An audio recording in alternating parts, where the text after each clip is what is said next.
everyone, and welcome to Top Trends in DevSecOps. I'm Mike Gapman, GM for Transformation at ClearPoint. At ClearPoint, we work with a range of enterprise clients who are embarking on a DevOps journey. We're strong proponents of CI/CD, test automation, and establishing strong build and run engineering cultures. And we have extensive experience with implementing DevOps tools and frameworks. Something we're extremely proud of is our work with the Warehouse Group in implementing Backstage to improve the experience of developers in getting new applications off the ground to deliver quickly and with quality embedded. But what happens when you add security to the mix? This is naturally a growing area of concern for businesses, but how seriously should this be your focus? And what tools are available? We'll examine this first. Secondly, we'll provide some thoughts on considerations with respect to project repository structures and talk about some of the pros and cons of these options. Here to discuss these two topics with me today is Andrew Lindsay, Principal Engineer working with Java and other open source technologies at ClearPoint. Welcome, Andrew. Thank you, Mike. Glad to be here. So let's talk about security and DevSecOps, developer operations and security operations. Now, something our customers have a growing interest in is DevSecOps. Why do you think this is? Well, I think it's sort of twofold, Mike. One of the things is that there's an increased number of vulnerabilities that have been reported, and the other thing is that there's an increased number of exploits occurring in a number of organisations. We've seen that in the last couple of years in Australia and New Zealand. And businesses are seeing the risks that are involved here for them, whether that's data loss, data leaks, or other actions taken against them, and seeing that they need to take some action around this. So DevSecOps is about bringing that security workflow, that security knowledge, that security thinking into the developer world. So just I'd like to touch on the use of open source software, languages, frameworks, and there's broad understanding and awareness of the benefits of using open source libraries, for instance. But what are the risks to software projects with respect to open source? Yes, well, open source has been a huge enabler for the software engineering industry over the last 20 plus years. And I don't think there's very many projects that we're engaged with where open source isn't a really big factor. So it's been a huge lift for the industry as a whole. When we bring in open source projects into our own projects and products, we call that making a dependency. And those dependencies can be really complex. I mean, some of these projects, we're talking about hundreds of dependencies in a kind of like a web of interrelations. So very hard for a human to comprehend that, let alone keep on top of possible vulnerabilities in those dependencies. So luckily there's some great software systems that we're seeing emerging now to help out with detecting and monitoring those vulnerabilities. And as well as that, government and industry bodies are building out databases of these vulnerabilities. And that's really helpful because it enables teams to be able to track those vulnerabilities, sort of understand how serious they are. And businesses are seeing that by using these new tools and the data that's provided, they can leverage this stuff, and they've got a role to play in keeping their software and products safe. Fantastic, and that's really reassuring to hear. Specifically, I just wanted to touch on the Log4j security incident that started in December 2021. Do you think that was a wake-up call for the industry? Oh, definitely, Mike. So Log4j is a very respected piece of software, and I guess you could say a judicious choice around logging in a number of projects and products. It's incredible the reach of that piece of software in the industry. And it was a surprise to everybody that this vulnerability was found and that the vulnerability could actually be relatively easily exploited. So it was a bit of a shock. It just goes to show, even if you make good decisions, you still need to be very aware. And it certainly kept a lot of people very busy over the last summer trying to deal with it. And there was a lot of learnings from that too. Definitely. What sort of lessons do you think? Well, I think probably the main one is that even if you make these good decisions and make sensible choices about what libraries you're bringing in, you can still be prone to these problems. And another aspect that I think was very important within the incident window, although it is still ongoing, but I just refer to the start part, was the communications aspect. It was, as the event unfolded, there were a lot of confusing aspects to it, information changing, so just staying on top of the communications and understanding what was correct and what wasn't was quite a challenge. Well, I mean, enormously complex, and these are the sorts of things that technology leaders really do need to be mindful of. And really, this is how do they ensure that the teams are well equipped to respond? Specifically with software engineering teams, what do you think needs to happen for teams to improve their security posture? Well, I think a big part of it is embedding that security thinking into both the development and the managerial level within teams. And happily, there are also a suite of products and tools sort of emerging which can help out in this DevSecOps space. Yes, indeed. So we've heard a lot about dependency scanning. So that's a technique that is coming up more and more. Be really interesting, I think, to just sort of understand a little bit more about this or other techniques that teams might look to invest in. Yeah, sure. So with dependency scanning, what you're doing is looking at that web of dependencies around your project or product, finding the vulnerabilities, and then looking for ways to resolve them. And this can be more complex than it seems because a dependency may have more than one thing depending on it within a project. So it quickly becomes quite difficult for a human to deal with it, as I was mentioning before. So as I said, ClearPoint have been working, for example, with the Sneak product, and that's a product which is able to look at the dependencies in projects, establish where those vulnerabilities are, and then suggest amelioration paths. Another important technique that teams can use is peer review, which they might already be doing, but if you've got your team aware of the possible security vulnerabilities that are out there and the techniques that you shouldn't be seeing, the aspects of your code that you shouldn't be seeing, then those can be picked up in peer review. And backing that up, we also have tools called static analysis. So static analysis is kind of like a machine learning or artificial intelligence tool, and it can look at your source code and find situations where your own developers have slipped up. Right. So we might be talking about things like dangling file handles or injection vulnerabilities coming in. And none of these things are completely bulletproof, but they're helping to improve the security posture. Another aspect another technique I should say, which is very important is container scanning. So when we're deploying software nowadays, software is typically composited out of layers in a container image, and on each of those layers we can find vulnerabilities. So scanning needs to be at that level as well, where we're looking for problems not just in the software we're developing, but also in the infrastructure around it. So it might be something like libtiff or something actually in the base operating system in those layers which is vulnerable. So picking that up is important. And another emerging area is infrastructure as code. That's where we're automating the deployment aspect of the infrastructure, and tools are emerging now which can also look at aspects of that too. So as I said before, none of these things are completely bulletproof, but they are helping improve the security posture of a team. Another thing I think as well is that we have scanning and monitoring, so it's important that both of those aspects are addressed. I see. So what do you mean by monitoring, scanning?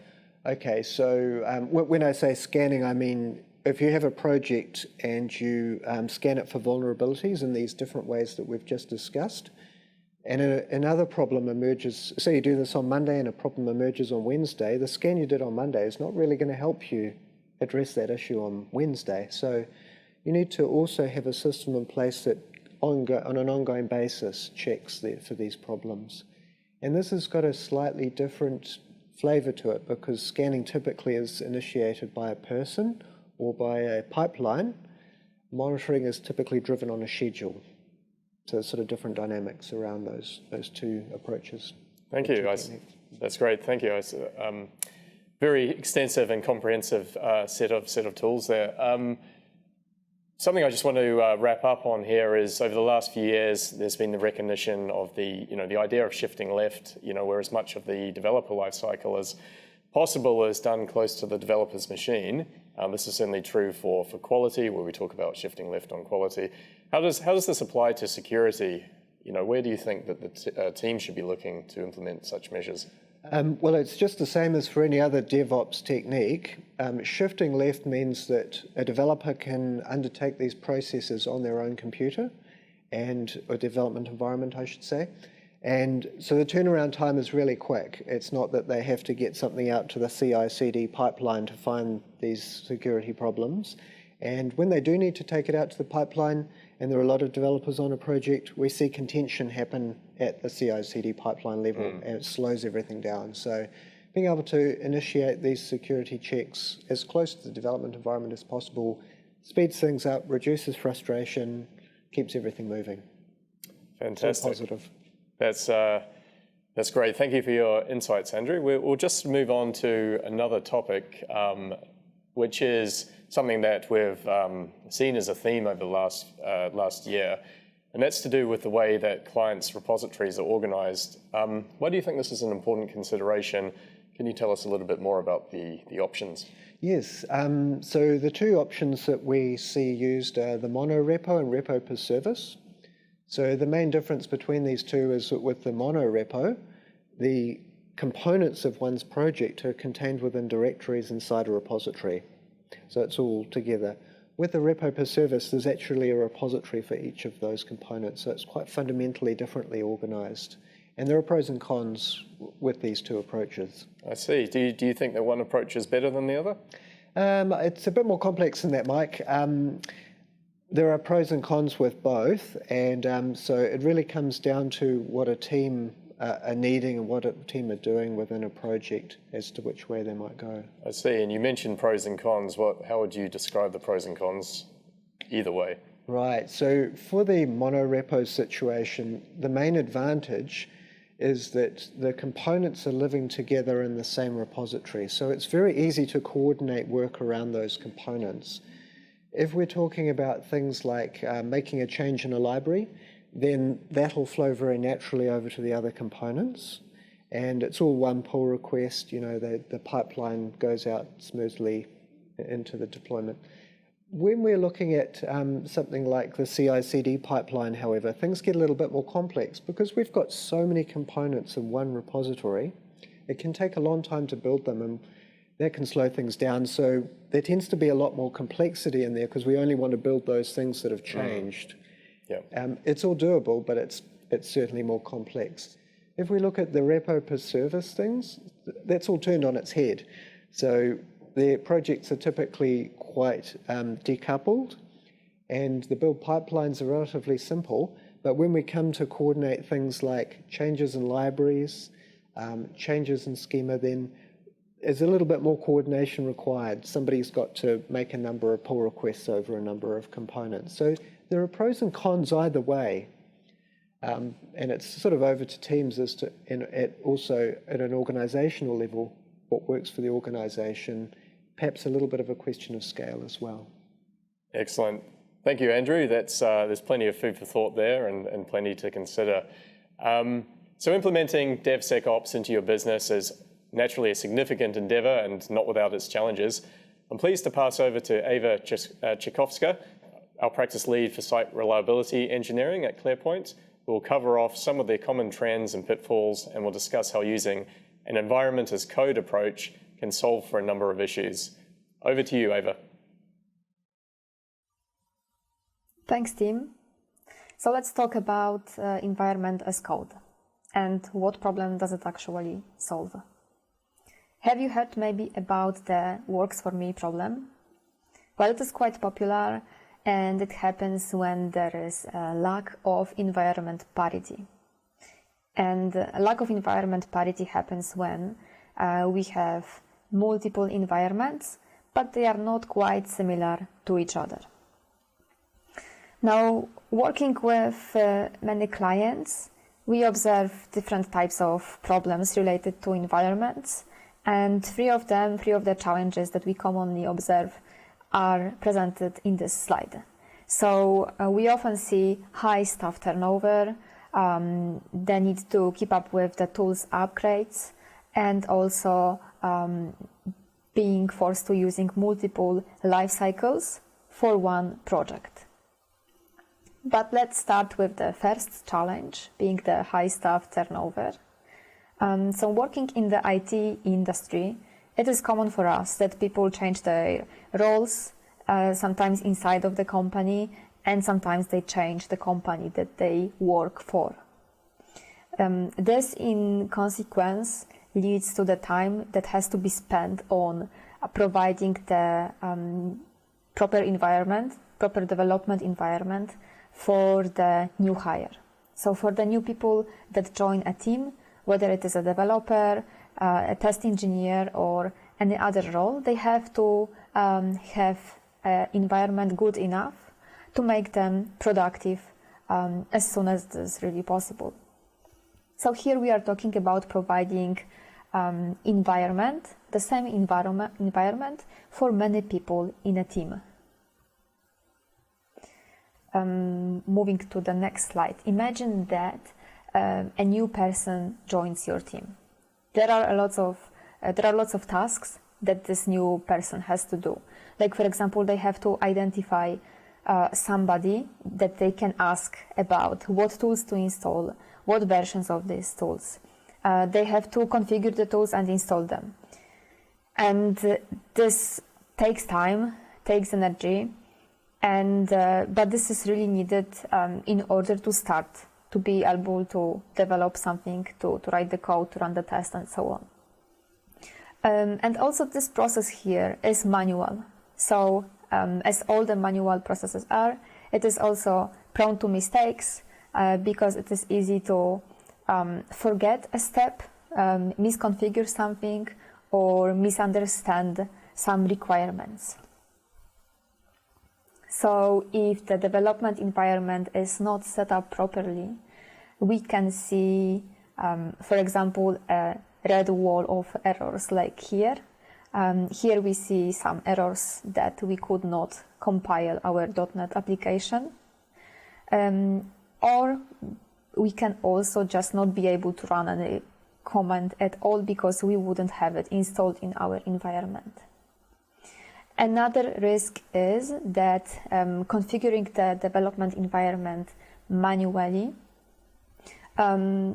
this leads to different people having the environment configured in different ways. So they may have the same tools installed, but for example, different versions of these tools. And there still should be a room for customization. Everyone should be able to customize something in their development environment, but some of the tools and the versions of them should be definitely the same for all the people working in the same team or on the same project, on the same Git repository. So here it is common for a person to say that something works for me, like for example compilation or running unit tests works for them on this particular one machine environment. But when we try to reproduce it on some other team, on some other for some other machine, for some other person, it may not work there.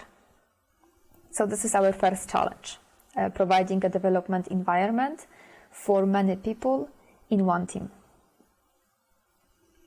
Going back to this slide, the second challenge is about keeping up with tools upgrades. And this is needed because code evolves, requirements change, and we have to just stay up to date, and we also have to upgrade our tools in order to mitigate against some security vulnerabilities.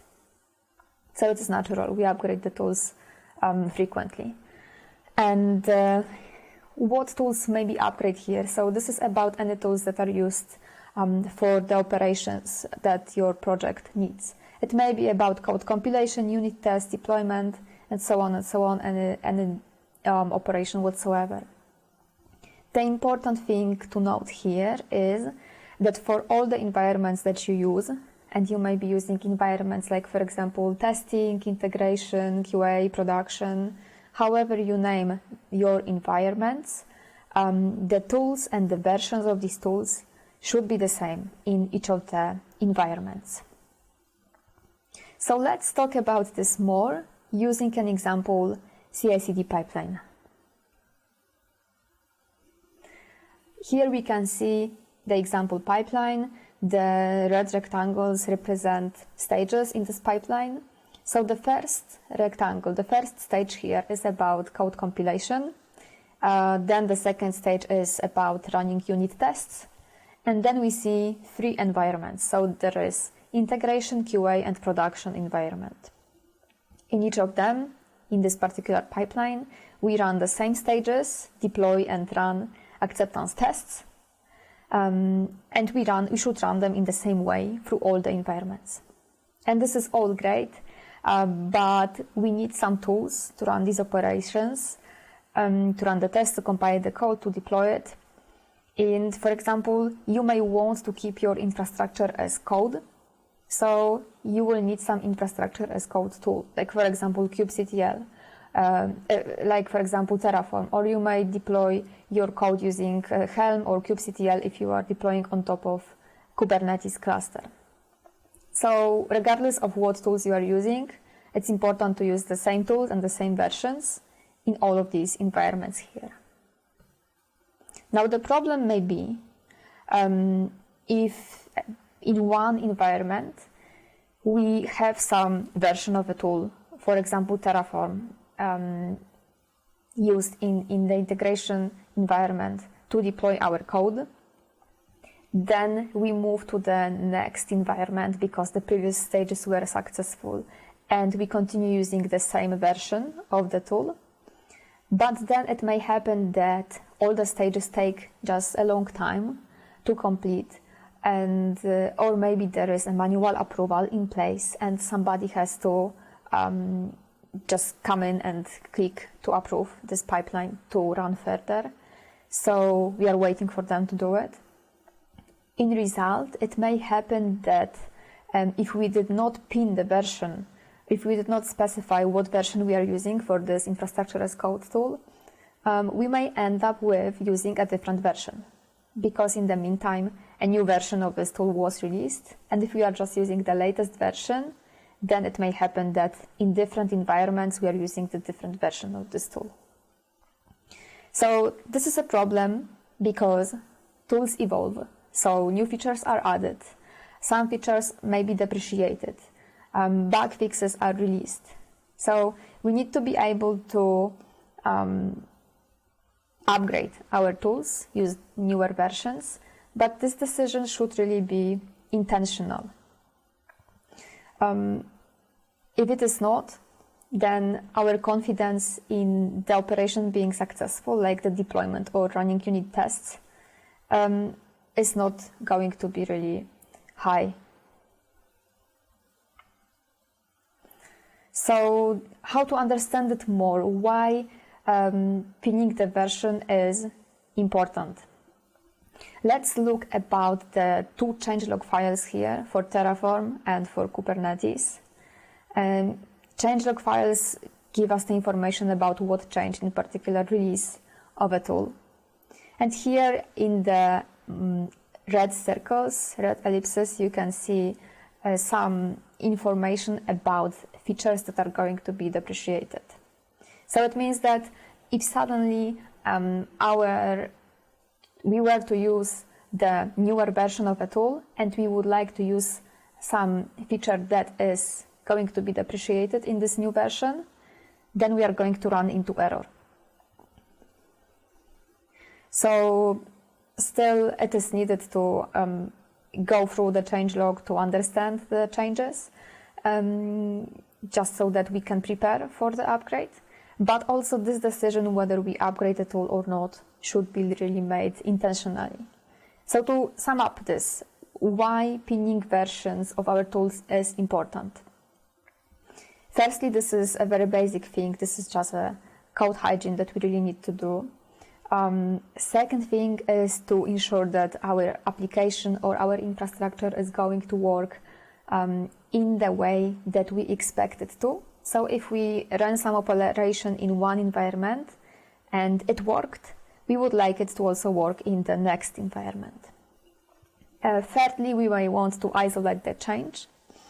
So working incrementally in an agile manner means that we should be able to run, to create our changes in small separate chunks, and each change could be tested. So if we decide to intentionally bump the version of our tool, of, for example, Terraform or maybe kubectl if we are using it, or Helm or whatever tool that we are using, if this doesn't work, if our pipeline is red, not passing, then we know what is the probable reason of why it is not passing. So we isolate the failure here. And also just spinning the versions makes us more confident that this, our application, our code is going to work in the future. So this was the second challenge described about how to deal with the tools upgrades, and that pinning versions are important. We still have the last challenge to talk about, which is about having multiple life cycles for one project.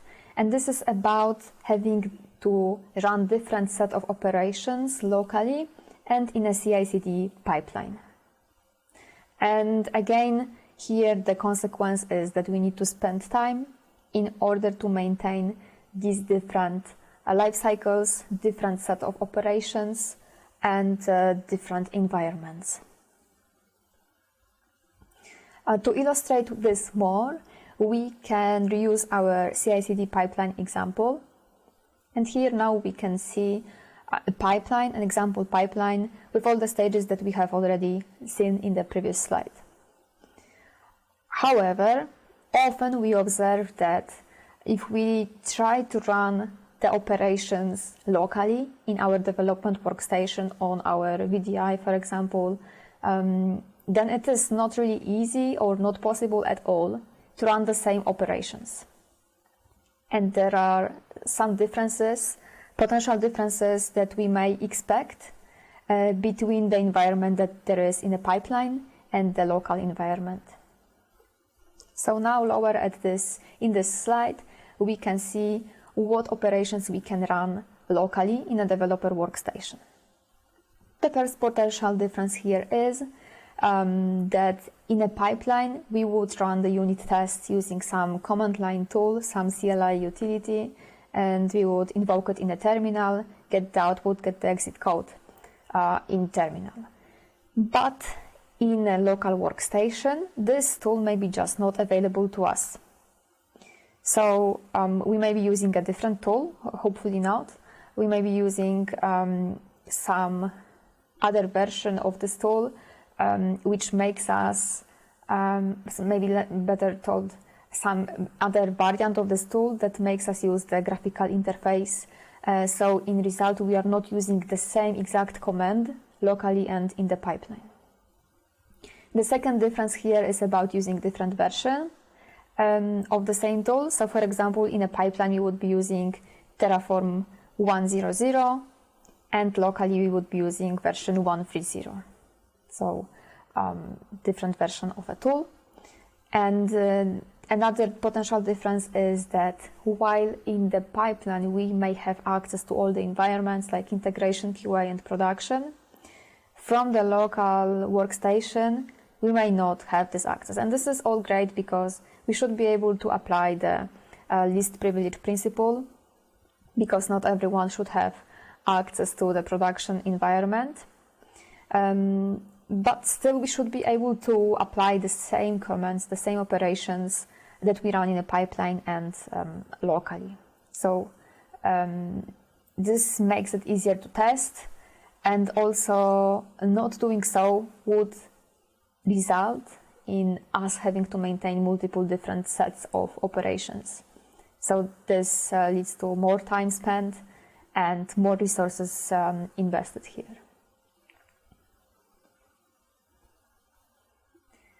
So we have discussed 3 challenges here about different environments. Now, what about, and this all is about that works for me problem. So some operations may work in one environment, for example, in one machine for one person, but not work for the other person, or they may work locally but not in the pipeline, or they work in the pipeline but not locally, or they work in integration environment but not in production. So this is the works for me problem summarized. And now, how could we approach it? What solutions do we have here? So the approach that we may apply is called environment as code. And if it sounds similar to infrastructure as code, it's great because it is similar. So infrastructure as code has been around for a while, and it really helps us to configure and deploy or destroy the infrastructure in a consistent and reliable way. We can go one step further and employ environment as code, meaning that our environment is going to be codified, so treated as code, so it can be versioned, it can be easily audited. We can see all the changes that were done to this environment as Git commits, for example. And also it can be orchestrated in a consistent way, so the environment can be created, stopped, removed, recreated in a consistent way. And there are different tools that help us employ environment as code. We may just start with Docker containers, but there is also Dojo, there is also Batect, Visual Studio Code, Dev containers, and I'm sure there are also other tools that we can use here. A disclaimer I have to mention is that I am the co-author of Dojo, so I obviously believe that it is really helpful, but depending on your requirements, you may be suited better with another tool. These tools differ generally in what operating systems they support, they were created for, whether what configuration files you can use to configure them, and also in their main goal. So for example, the Visual Studio Dev containers allow you to mount your directory, the folder with your code, into a container and take advantage of all the Visual Studio Code's full feature set. Batect allows you to define the lifecycle of a project in a YAML file and run the lifecycle operations in a container. And Dojo aims to employ the Unix philosophy, so do one thing well. It just wants to provide the repeatable, reliable, reproducible environment using Docker and Docker Compose.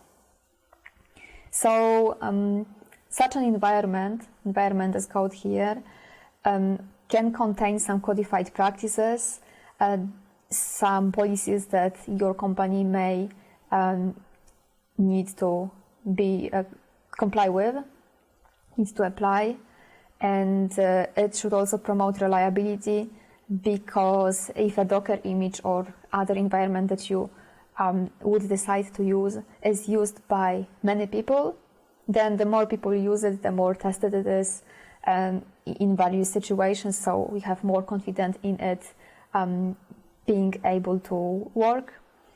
And generally, it's going to promote consistency. So let us dive deep now into a small demo.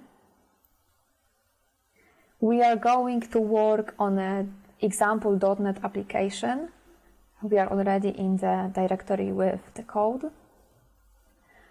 So you can see here that under the src directory, we have some .NET projects. For example, in the app directory, we have the dummy.cs C# file. And what we are going to do here, our aim is going to be to compile this code. And now imagine that I am a new hire and my development environment is not really set up. Maybe there is Docker installed, but nothing really else. So if I try to run .NET Publish, the .NET comment is not going to be found for me. So this comment is going to fail, as you can see here, command.NET not found. But if we have Docker installed, we can just run this docker run command, and it's going to give us the .NET environment. So it's going to create a container. For the container, we can mount our current directory with our code inside of the container, and we would run the same .NET publish command inside of it. And thanks to this, we know we don't have to install .NET command on our local machine. We don't have to configure it. It is already done in this container. And this environment, this Docker image that is specified here as .NET SDK from Microsoft, official Docker image, we can share it easily with other colleagues in our team. Another idea here is to use Dojo. So in order to use Dojo, we need a configuration file called Dojo file. Here I am showing the contents of a Dojo file, and you can, for example, configure what Docker image to use. Here we are going to use a special .NET Dojo Docker image, and also you can configure some additional options, like, for example, what Docker volumes to mount. You may want to keep your NuGet packages or other cache directories mounted into the container. And now, in order to run Dojo, we have to also have Dojo installed. This is just one binary because this is a Golang binary. We just download it and install it.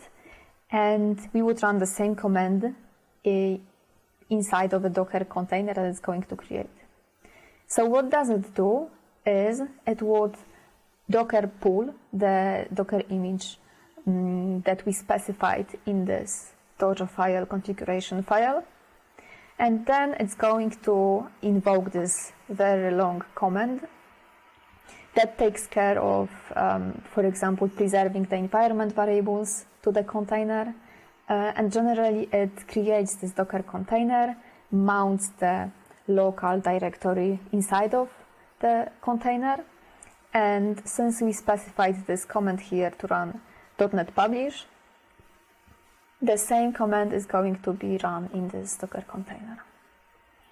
And we observed that it was successful, that our compilation finished successfully. So there are some differences between using just Docker and between using Dojo. Dojo still uses Docker and Docker Compose, but for example, it takes care automatically of preserving the environment variables, and it also takes care, for example, of running not as root inside of the Docker container. So that's it for the demo. Going back to the presentation.